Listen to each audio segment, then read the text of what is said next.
Hello and welcome to CKE 10,001's gaming channel. In this video, we'll be looking at my Persona 5 8 Wind 8 Bounce deck profile. This deck build runs 14 level 0s, 11 level 1s, 10 level 2s, 7 level 3s, and 8 climax cards. The main reason why this deck runs a lot of level 2s is for the level 3 Joker combo. So the first card I'm going to take a look at is the Brainstormer. Protagonist, the Will of Rebellion. It has two effects. The first is auto. This ability activates once per turn. When you use an act, choose one of your characters, and that character gets final power until end of turn. The second is activate Brainstorm, pay 1, rest 2 of your characters, and then reveal 4 cards from top of your deck. Play room. For each climax revealed, search your deck for one thief character. So it's a tutoring Brainstormer. Running that at 3 copies.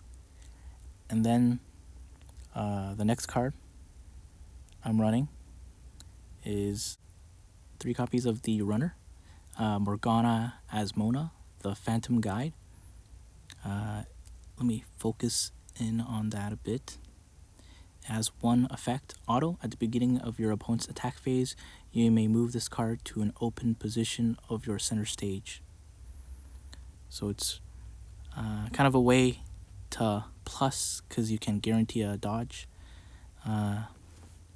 Next up is 3 copies of Protagonist, LeBlanc's Troublesome Guest. It has 2 autos. The first is when this card is placed on stage from your hand, put the top 2 cards of your deck into your waiting room, and this card gets X power. X equals to 1,000, multiplied by the number of thief characters revealed among those cards. The second is auto. When this card is placed on stage from your hand, you may return 2 characters in your waiting room back to your deck and shuffle. If you do, this card gets 1 soul, plus 1 soul until end of turn. And we're running this card at 3 copies, again, to help set up for our level 3 Joker and Arson finisher combo. So it's a very useful card for that level 3.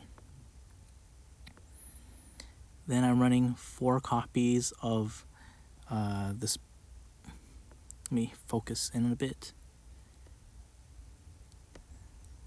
Protagonist as Joker, Destiny Awaits. It has 2 effects. The first is when this card is placed on stage from hand, look at the top card of your deck, put it on top or bottom of your deck. That helps your stack for the level 3. And the second effect is when this card becomes reverse, you can pay 1, put this card into your clock. If you do, look at up to 2 cards from the top of your deck, choose up to 1 card from among them, put it into your hand, put the rest into your waiting room. So that helps grab your climax card to set up for your climax combo to plus later. And then I'm running 1 copy of Ryuji, It's a Deal. It has 1 auto effect. When this card is placed on stage from your hand, you can discard a card. If you do, choose a card named Calling Card in your waiting room and return it to your hand. So this is essentially a 5th copy of the Calling Card event. So I'm running 4 copies of that, plus the Ryuji is almost 5. And then I'm running 2 copies of the Morgana backup, the 102K backup. As long as you have a Phantom Thief character. And then I'm running 2 copies of Protagonist P5. When this card attacks, choose one of your other thief characters, and that character gets X power. X equals to 500 times the number of other thief characters you have. So this can power up any characters you need. And then I'm running 4 copies of Calling Card. Its effect is if there are no face down cards in your opponent's memory, your opponent chooses a card from your opponent's hand, puts it face down into his or her memory, and draws up to 1 card. Look at up to 4 cards from the top of your deck, choose up to 1 thief character from among them, reveal it to your opponent, put it into your hand, and put the rest into your waiting room. You may choose one of your opponent's cost 0 or less characters in the center stage and return it to his or her hand.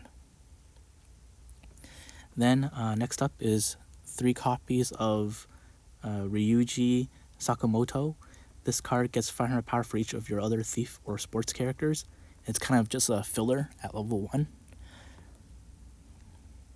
So it's at 3 copies.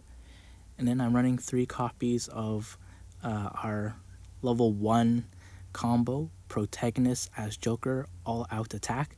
I know it's a level 2, but you can early play this at level 1 if the number of thief characters you have is 4 or more. So that's the first effect, is to early play it. And then the second effect is when this card's battle pump in reverse, if a card name the show's over is in your climax area, and then the number of other thief characters you have is 4 or more, you draw a card and search your deck for up to one level 1 or lower character, reveal it to your opponent, put it into your hand, and shuffle your deck. And then I'm running one copy of kind of the early play fighter card, I guess, or it's Ryuji as Skull and Captain Kid.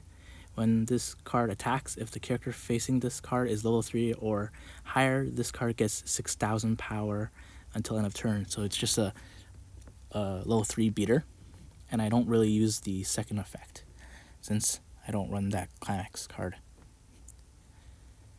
And then I'm running 2 copies of Protagonist Prisoner of Fate. It has 2 effects. The first is continuous. All your other cards named Protagonist as Joker and Arson get 500 power, and the following ability: during your turn, when this card's battle pump becomes reverse, look at the top card of your deck, put it on top of your deck or into your waiting room, and then that's the level 3 that it assists with. And then the second effect is continuous assist. During your turn, all your characters in front of this card get X power. X equals to 1,000 multiplied by that character's level. And then I'm running 2 copies of Protagonist Imprisonment. Has 2 effects. The first is when this card is placed on stage from your hand, you may pay 1. If you do, search deck for up to 1 thief character, reveal it to your opponent, put it into your hand. Second effect is when a card named the Will of Rebellion is placed on a climax area, you can put this card into your waiting room. If you do, you can change into the level 3, Protagonist as Joker from your hand. And then I'm running 2 copies of Junez. It's a 2/0 event. Search your deck for up to 1 character with Junez or Protagonist in its card name, reveal it to your opponent, put it into your hand, and shuffle your deck. So it's a free tutor, and it's a level 2, so it helps with the level 3 combo. And then I'm running 4 copies of Protagonist as Joker and Arson. It has 3 effects. The first is continuous. This card gets 500 power for each of your other thief characters. Second is when this card is placed on stage from your hand, you may heal 1. Third is at the beginning of your encore step, if your opponent does not have any characters in his or her center stage, or if all your characters in your opponent's center stage are reversed, you may pay the cost, which is pay 3, pitch a thief character. If you do, for each thief character in your center stage, perform the following action: reveal the top card of your deck, put it on the bottom of your deck, and deal X damage to your opponent. X equals to the card revealed. So that level 2 helps you stack that level 1 combo, and the level 0s also help you stack, and you kind of want to set up your deck for the best possible scenarios and pings. And then the other level 3 I'm running is Protagonist as Joker. It has 2 effects. Continuous: if the number of other thief characters you have is 2 or more, this card gets 1500 power and cannot be chosen by your opponent's effects. And second effect is the character facing this card gets -1 soul. And then the last 8 cards of the deck are the climax cards. I'm running 4 copies of the Will of Rebellion, which is to combo with the trial deck level 2 card I'm running. And I'm running 4 copies of The Show's Over, which also is a wind or bounce climax. Thanks for watching. Please subscribe. Check encoredex.com and the link in the description below to see an overview of this deck build.